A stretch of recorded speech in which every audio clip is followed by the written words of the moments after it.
Shri Ganesha Sharada Gurubhyo Namaha Agajanana Padmarkam Gajananam Aharnisham Anekadam Bhaktanam Ekadantam Upasmahi. Welcome to all for this session on Ganesha Purana to chapter 43.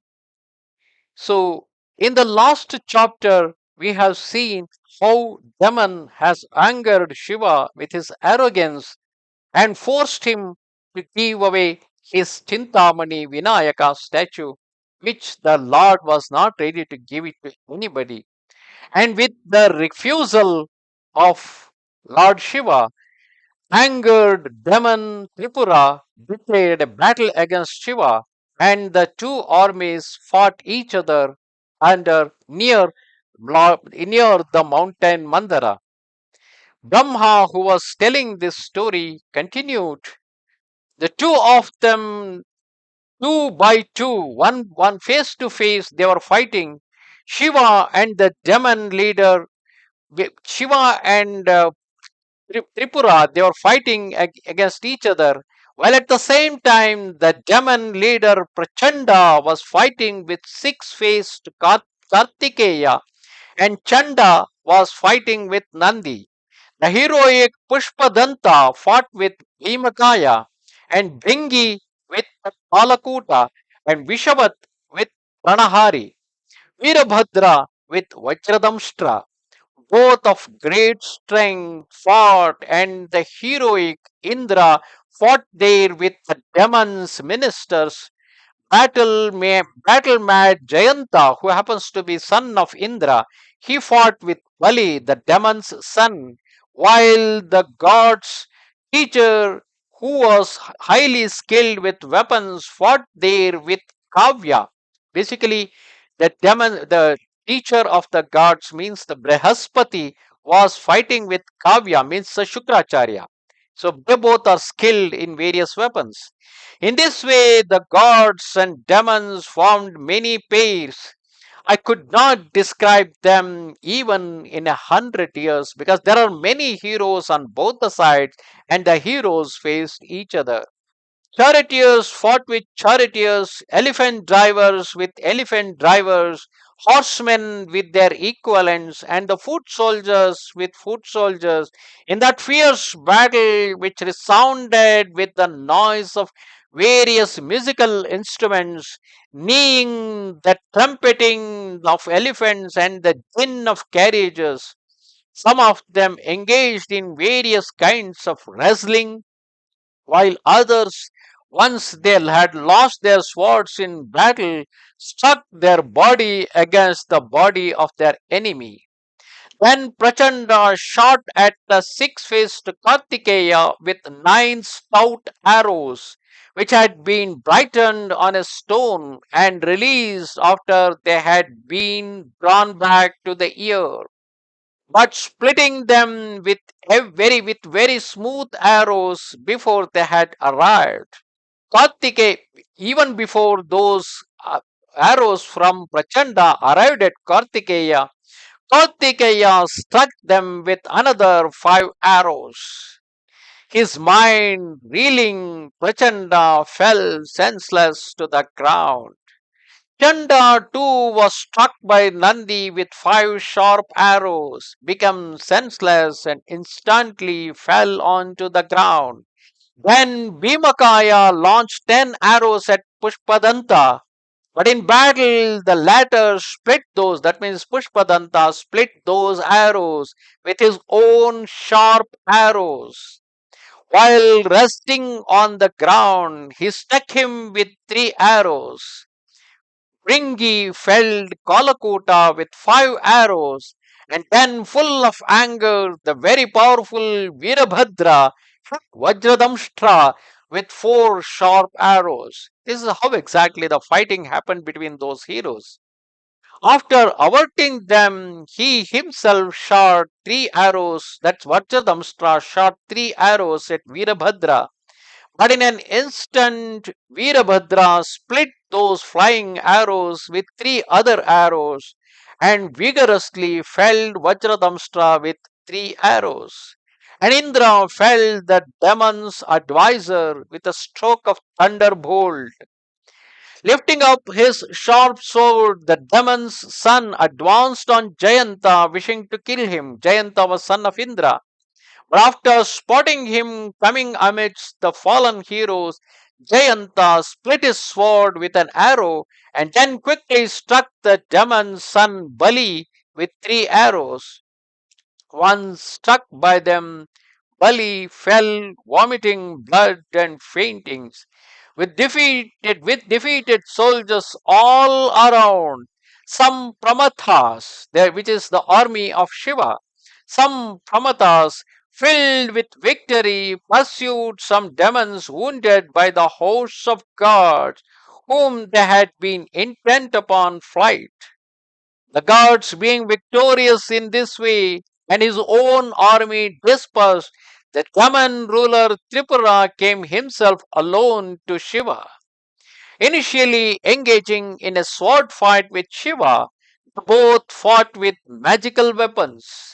The demon released the magical weapon called Varuna, which is basically Varunastra, and there was a ferocious shower of rain because of that Varunastra. These are some kind of the weapons which could able to control the nature. But how they were controlling the nature with their astra was completely beyond today's existing science.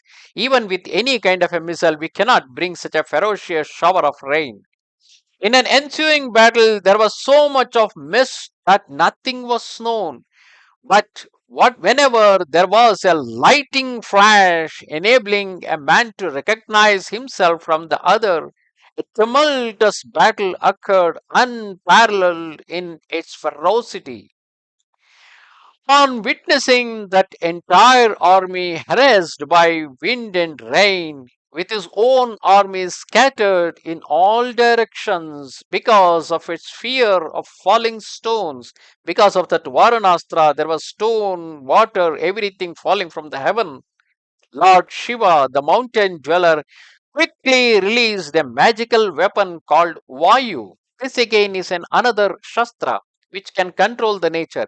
It will bring a ferocious speed of wind into the battlefield, and with that, all those clouds which are showering the rain will be blown away. So that's what Shiva did. He released the magical weapon called Vayu. It's also called as Vayavyastra. When that great wind struck the clouds, they were scattered into pieces in the sky. The wind buffeted the demon's army round in all directions, and the heroes' turbans disappeared into the distance as if they were birds' feathers. Fallen elephants, chariot horses, foot soldiers were pulverized, and uprooted trees and creepers covered the soldiers. That's what is the effect of that Vayavyastra, which brought in a tremendous, ferocious speed of wind into the battlefield. When the demon warded off the wind with a magical weapon called Garuda, and after drawing the bowstring back to his ear, taking an arrow enchanted with a magical weapon called Anala, he shoot it at the Shiva's army. Means Anala basically stands for fire. Soon there will be a hot rain fell burning everything. That means instead of the watery rain, there is a rain of fire that was falling on Shiva's army. Everyone was tormented by garlands of flame, thought it was the end of the world, the cosmic destruction. From the blazing flames there came a man who induced great fear, huge in body, scraping the firmament with his head, his mouth gaping with teeth, his cries loud. He was sick with hunger, flourishing his ferocious tongue 100 yojanas in weight. One yojana is equivalent to 6 miles. So you can imagine 600 miles in weight. The exaggeration. He agitated the fighting elephants with a violent wind from his nose. Then he devoured the army in the way the king of the birds, that's a Garuda, does with the snakes. When harassed by the man, the splendid army fled from the spot. Coming up behind Shiva, it said, "Oh Shiva, save us from the demon." After removing the army's fear with the words, "Don't be afraid," Shiva, the husband of Mountain's daughter, restrained the fire at that very moment by discharging the magical weapon called Parjanya. Parjanya basically stands for the source of water, the rush of water. So, with that, he put off that fire. He then felled the ferocious man with a single arrow. After getting up, the man devoured Shiva's army. Distressed with fear, the Pramathas, the Shiva's army, went away, intent upon flight, and they trembled while they were faltering, falling, and puffing. Even Shiva himself went into a cave because he had nobody to help him, and all the heroes, led by six faced Kartikeya, followed Lord Shiva into that cave. At that time, after seeing that Lord Shiva has quit the battle and went into the cave, now the demon Tripura had a different plan. He wished to abject Parvati, the mountain's daughter, who he thought was alone in that mountain Mandara.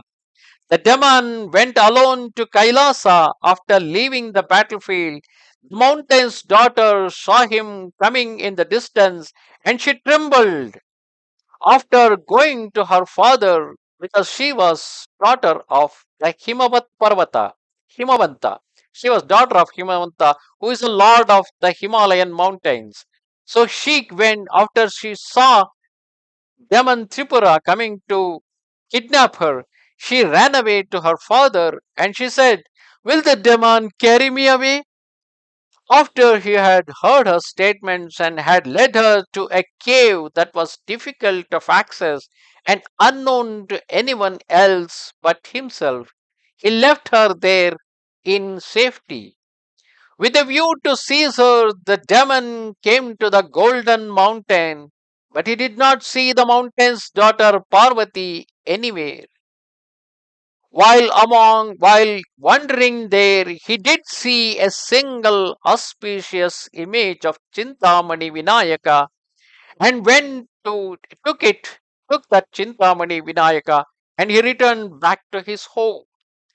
Powerful and universally victorious, he went from there to Patala, surrounded by bards, singing eulogies to the accompaniment of a variety of musical instruments. However, while the demon was moving alone, the image of Chintamani disappeared from within his hand. It was as though a miracle had occurred, and considering it to be inauspicious omen, he re-entered back to his city, exceedingly dejected.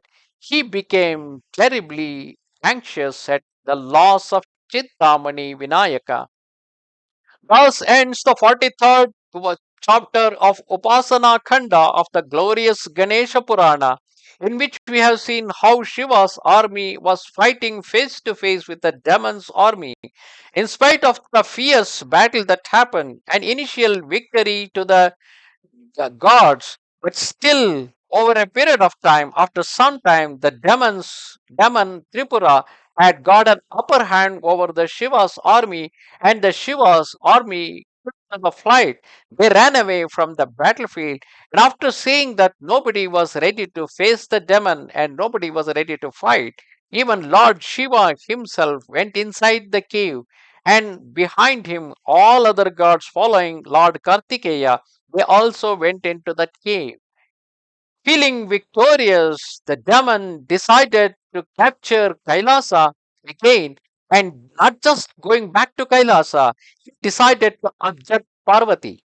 Parvati, on seeing this, she ran away to her father's home, and requested him for a shelter. Himavanta, her father, immediately put her in a cave which was inaccessible to anybody and was known only to him. And with that, he safeguarded Parvati. But by that time, the demon Tripura, who went into Kailasa, found the statue of Chintamani. He took it and returned back to his city. But like a miracle, for anything to get, you should be you should be having the property. You should be eligible to get it. Because of that reason, suddenly, while he was returning back to the city, Chintamani Vinayaka disappeared from his hand.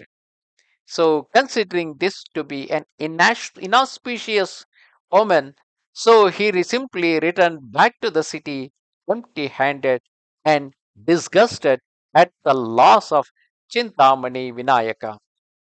Namaste Sharada Devi, Kashmira Puravasini, Twamaham Prarthaye Nityam, Vidya Danancha Dehime. Goodbye.